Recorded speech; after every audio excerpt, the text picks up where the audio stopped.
ako. Basta na-imagine ko lang talaga yung time na, nag-dream lang kami noon. Well! Hello mga Bebshi! Good afternoon! So ngayon, nandito kami sa bukid. So ipapakita ko sa inyo guys, mga Bebshi, yung dati naming bahay ni hubby, ni Nils. Dito kami tumira, lalo na yung pandemic. Dito kami tumira, wala pa yung anak namin.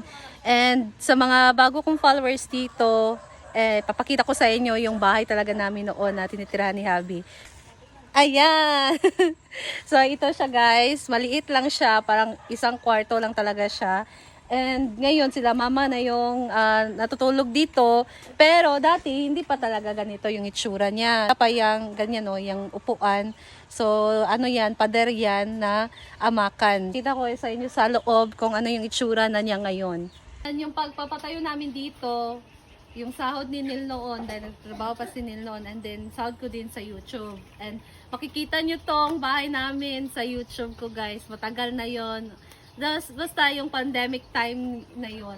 So ito yung bahay namin na pinatayo, maliit lang siya kasi para lang sa amin dalawa kwarto, and then pag kakain kami dito kami kina mama. Ito na po yung mga pangarap namin na gusto namin magkabahay.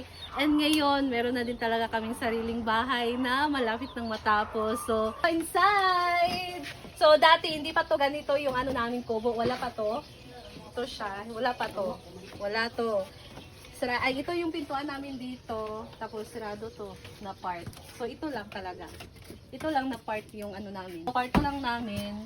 And dito, grabe yung pagsubok. Grabe yung pagsubok. Yung mga pinagdaanan namin. Of course, dito na buo si Nick. Ay! Tingnan na.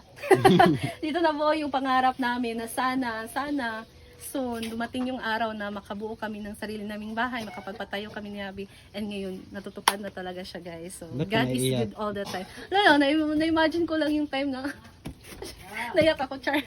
Wala, naiyak ako. Basta na-imagine ko lang talaga yung time na nag-dream lang kami noon.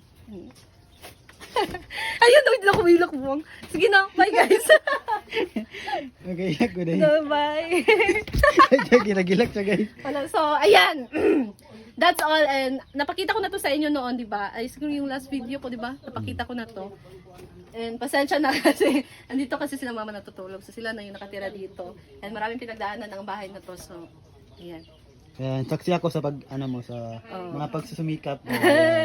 So, that's all guys. And nag-share lang ako, di ba? Baka meron namang mag-bash pero I don't care.